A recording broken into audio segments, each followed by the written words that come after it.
106.2 The Voice of Love, kekasih Tuhan, masih melanjutkan kebersamaan kita dalam program Bincang Pagi bersama dengan Bapak Nason Patadungan. Kami sedang berbincang tentang kekuatan sikap.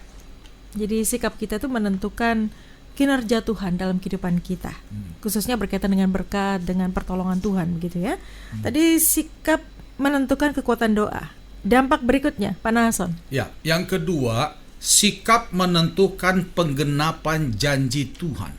Sikap menentukan penggenapan janji Tuhan. Nah, kira-kira kekasih Tuhan, pernah nggak saudara mendengarkan suara Tuhan?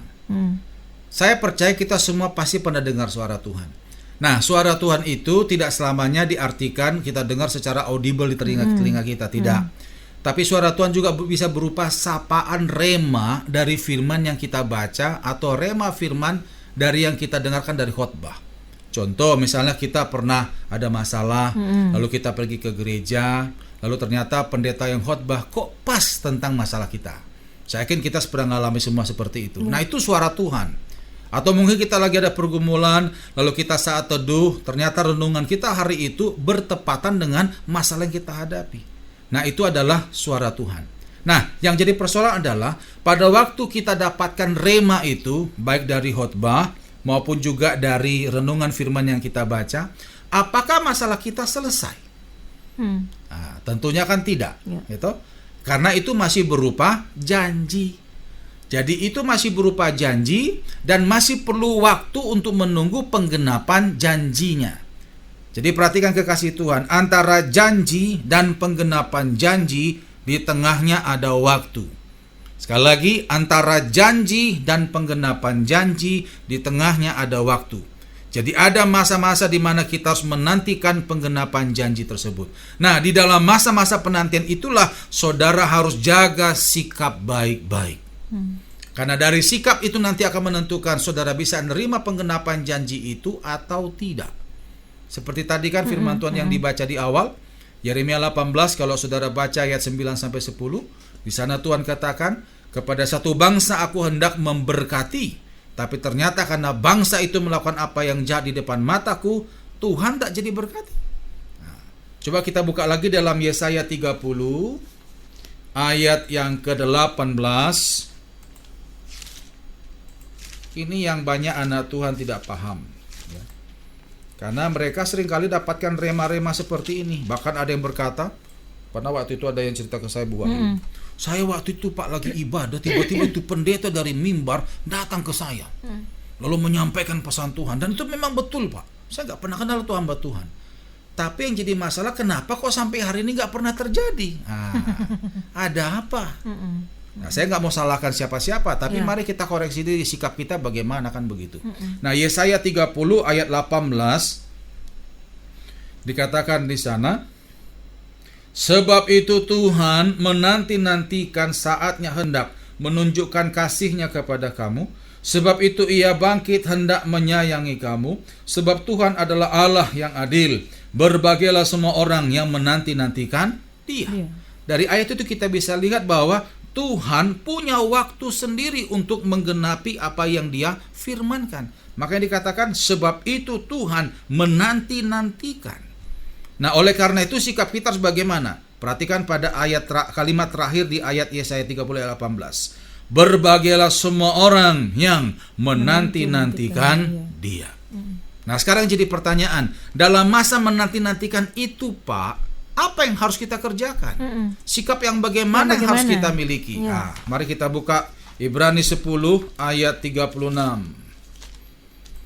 Ibrani 10 ayat 36. Demikian firman Tuhan.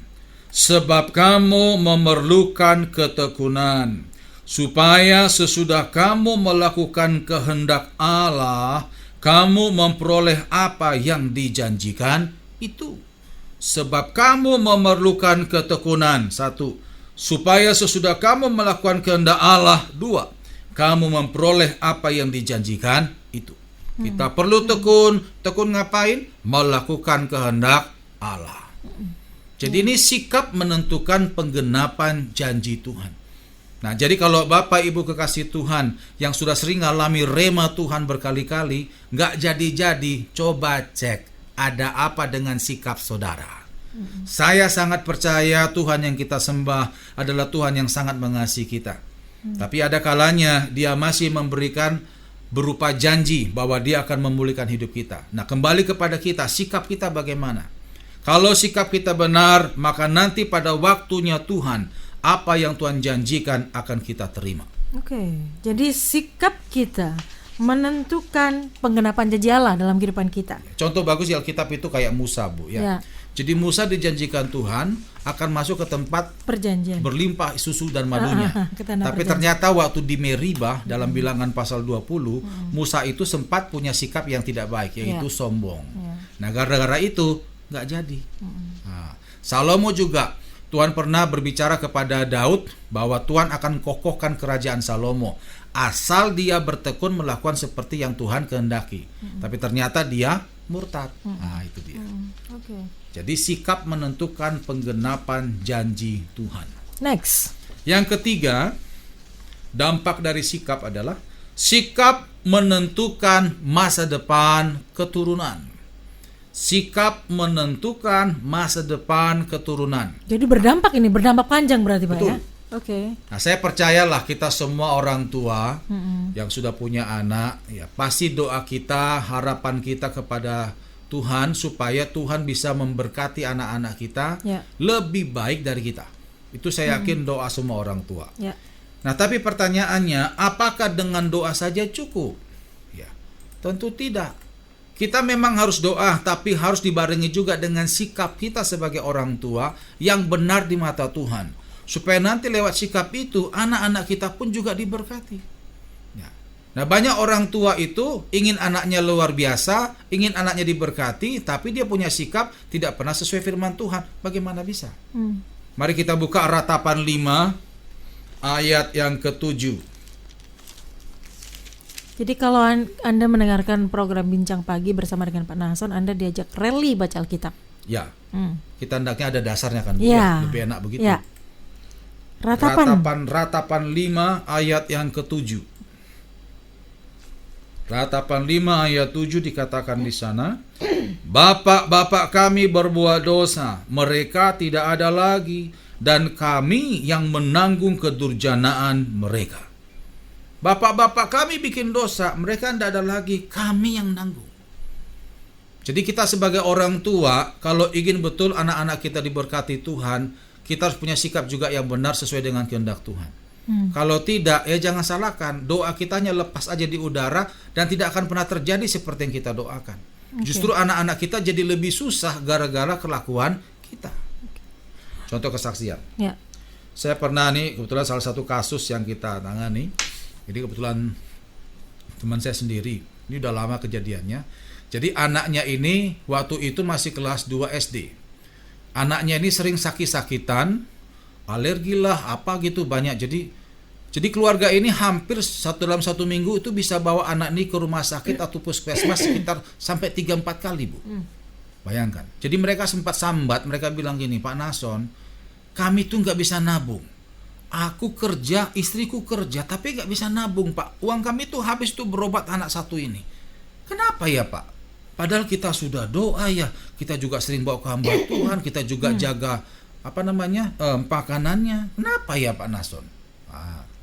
Saya kan nggak ngerti yang kayak gini, Bu ya. Terus akhirnya saya bilang, waduh, coba kita bawa ke ibu rohani saya bilang begitu. Kebetulan ibu rohani saya pendoa, dia memang dipakai Tuhan tuh, gitu. Dibawalah ke sana, dan ternyata waktu didoakan, dikonselingi, terbongkar. Ternyata suami istri ini dulu sebelum pemberkatan nikah, mereka sudah hamil sebelumnya. Jadi hamil sebelum nikah, terus mereka bohong ke pendeta. Kalau mereka itu si ibu ini sudah hamil. Jadi ngakunya masih perawan. Nah, jadi kesalahannya ada dua kan. Yang pertama sudah hamil di luar nikah, yang kedua bohongi pendeta. Nah, sudah dua kesalahannya. Sampai ditegur sama ibu rohani saya, kalian sudah menodai altar Tuhan. Memang pendeta tidak tahu, tapi Tuhan tahu. Wow, sudah nangis. Habis itu dibereskan pengakuan dosa ke Tuhan. Lalu ibu rohani saya bilang gini, nanti tolong kalian ke gereja, cari bapak pendeta itu. Lalu kalian minta maaf. Kalian sudah bohong itu pendeta. Wah, mereka cuma bilang ya bu, nangis-nangis gitu. Nah, setelah itu sudah 2 minggu kemudian saya ditelepon. Bapak itu bilang gini, Pak, terima kasih. Sejak di pemberesan itu sudah selesai, kami lakukan semua. Anak kami nggak pernah sakit lagi sampai hari ini. Biasanya itu hampir tiap hari loh, Bu. Ya. Nah, sekarang anak itu sudah besar. Oke. Nah, sekarang pertanyaannya, anak itu sakit-sakitan karena siapa? Ya orang tuanya. Ya, bukan maunya si anak, bukan salah si anak. Itu kesalahan orang tuanya. Saya kalau cerita kasus begini banyak karena kita di bagian konseling pelepasan. Jadi mari kita sebagai orang tua jangan dikit-dikit nyalahin anak. Coba kita sebagai orang tua cek ada apa dengan kita. Sudah benarkah kita di hadapan Tuhan? Nah, kalau kita benar di hadapan Tuhan, saya percaya anak-anak kita pun diberkati Tuhan. Ya. Amsal 20 ayat yang ke-7. Kalau kasus-kasus begini banyak kita temukan. Tapi jangan juga anak menyalahkan orang tua. Oh, saya gini ini pasti karena orang tua saya. Jangan juga ya. Jangan juga. Anda jangan-jangan salah sendiri gitu ya. Enak aja nih. Itu katanya Pak Nahason kalau sakit-sakitan atau hidupnya susah itu karena orang tua gitu. Ya, ditrace lagi. Diperiksa lagi. Diperiksa lagi ya. Oke. Amsal 20 ayat yang ke-7. Dikatakan di sana, orang benar yang bersih kelakuannya, berbahagialah keturunannya. Orang benar yang bersih kelakuannya, berbahagialah keturunannya. Ya. Ada lagi contoh, seorang anak sering alami gangguan roh jahat. Padahal anak itu di rumah aja. Ternyata apa? Keluarganya, orang tuanya pakai jimat. Akhirnya anak itu terganggu, bahkan sampai seperti kayak orang yang stres gitu. Nah, itu bukan kesalahan anak, ya orang tua. Orang tua. Nah, makanya kami selalu sampaikan kepada jemaat, kita ini orang tua seperti atap. Kalau atap itu bocor, yang kena yang bawah. Jadi mari kita sebagai orang tua, kalau kita ingin anak-anak kita diberkati Tuhan, tidak hanya cukup doa saja Bapak Ibu, tapi perlu sikap yang benar di mata Tuhan. Oke. Sikap kita menentukan masa depan keturunan kita. Jadi hati-hati dalam bersikap. Next. Yang keempat adalah sikap menentukan berkat kesehatan. Sikap menentukan berkat kesehatan. Saya percaya kita semua pasti tiap hari berdoa supaya kita sehat-sehat saja, apalagi di masa pandemi seperti ini. Nah, tapi yang jadi pertanyaan, apakah dengan doa itu, dengan doa saja kita bisa sehat? Ya memang saya tahu doa bisa memulihkan sakit kita. Tapi jujur saudara ya, bahwa kita harus paham bahwa dalam hidup ini ada hal-hal yang harus kita lakukan, yang seperti Tuhan firmankan, maka kita pasti akan sehat. Jadi jangan sepenuhnya tuh diletakkan tanggung jawab ke Tuhan. Tidak, ada bagian dari hidup dari kita yang harus kita lakukan. Dan itu kalau kita lakukan, kita pasti sehat. Ya. Contohnya apa? Saya temukan ada 3 paling tidak. Ini perintah Tuhan saudara ya. Yang pertama adalah jaga pola makan atau jaga makan. Mari kita buka 1 Korintus 10. 1 Korintus 10 ayat 23. Ini yang banyak anak Tuhan juga kurang. Kencang doa, kencang juga makannya. Susah kayak gitu. 1 Korintus 10 ayat 23. Ini kalau Bapak Ibu baca satu pasal ini, banyak bicara makanan itu. Ayat 23 dikatakan di sana, segala sesuatu diperbolehkan, benar, tetapi bukan segala sesuatu berguna. Segala sesuatu diperbolehkan, benar, tetapi bukan segala sesuatu membangun. Ayat 31. 1 Korintus 10 ayat 31. Aku menjawab, jika engkau makan atau jika engkau minum atau jika engkau melakukan sesuatu yang lain, lakukanlah semuanya itu untuk kemuliaan Allah. Nah, Alkitab jelaskan bahwa semua makanan itu sebenarnya baik adanya, tapi tidak semuanya berguna. Makanlah makanan yang berguna. Supaya apa? Supaya hidup kita bisa sehat untuk memuliakan Allah. Jadi kalau kita sudah tahu ada pantangan-pantangan tertentu dengan makanan yang membuat kita sakit, ya jangan dimakan. Kita sudah tahu tensi tinggi, ya jangan makan daging kambing saudara, atau sesuatu yang bikin tensi naik. Sudah makan daging kambing terus makan duren gitu. Wah, itu bahaya. UGD langsung, Mbak. Itu pernah Bu, saya waktu itu pernah doakan ada satu orang ibu di rumah sakit kan. Jadi ibu itu uratnya ada yang ketarik gitu loh. Sampai kayak orang gitu lah Pak ya. Terus waktu saya doakan, saya bilang, ibu banyak doa ya. Iya Pak, tolong bantu doa Pak ya supaya sembuh. Ya. Habis saya doa, datang anaknya. Pak Nason, tolong nasihati mama saya ini Pak, susah dikasih tahu nih masalah makan. Loh kenapa? Ini masuk rumah sakit gara-gara tadi malam itu makan durian 10 buah sendirian. 10 buah? 10 buah. Aduh. Memang ibu ini suka durian. Oke. Lah kayak gitu ya gimana kita mau doa coba? 10 buah bulat gini Pak? Iya. Harusnya bagi-bagi kirim sangkakala sebagian gitu ya. Harusnya Bu. Nah jadi banyak anak Tuhan begitu ya kan. Ada lagi saya punya teman dinasihati, Pak hati-hati loh Pak, tensi tinggi, kurangi itu masalah lemak-lemak. Oh tenang aja Pak Nason, darah Yesus berkuasa. Ya kayak gitu ya konyol lah. Kayak sekarang zaman pandemik ya kan, kita disuruh untuk hidup bersih. Ya ikutilah aturan itu. Ya, suruh pakai masker ya pakai saja lah. Kalau kita ngelawan begitu ya susah. Jadi makanya ada hal-hal yang harus kita lakukan. Kalau kita lakukan karena itu menurut firman Tuhan, pasti akan sehat. Jaga makan. Yang kedua, jaga hati. Orang kalau jaga hati kudus, tidak ada kepahitan, saya percaya dia sehat. Tapi kalau kita sering kepahitan, dendam, maka ada penyakit yang pasti bersarang di tubuh kita. Buka Mazmur 31 ayat 10 sampai ayat 11. Mazmur 31 ayat 10 sampai 11. Dikatakan di sana, kasihanilah aku ya Tuhan, sebab aku merasa sesak. Karena sakit hati mengidaplah mataku, meranalah jiwa dan tubuhku, sebab hidupku habis dalam duka, dan tahun-tahun umurku dalam keluh kesah. Kekuatanku merosot karena sengsaraku, dan tulang-tulangku menjadi lemah. Kalau Bapak Ibu kasih Tuhan perhatikan di sana, ada 3 penyakit yang pasti bersarang dalam diri orang yang kepahitan atau yang sakit hati. Yang pertama tadi apa? Sakit mata, sesak napas. Yang kedua, sakit matanya. Lalu yang ketiga, sakit tulangnya. Dan diakui medis, Bapak Ibu. Jadi makanya betul firman Tuhan, kita harus mengampuni. Dengan kita mengampuni, itu sama dengan kita sedang menyelamatkan diri kita sendiri. Kalau saudara jaga makan, saudara jaga hati, saudara pasti sehat. Lalu yang ketiga adalah jaga pikiran. Firman Tuhan katakan dalam 1 Petrus 5 ayat yang ke-7. 1 Petrus 5 ayat yang ke-7. Serahkanlah segala kekhawatiranmu kepadanya, sebab ia yang memelihara kamu.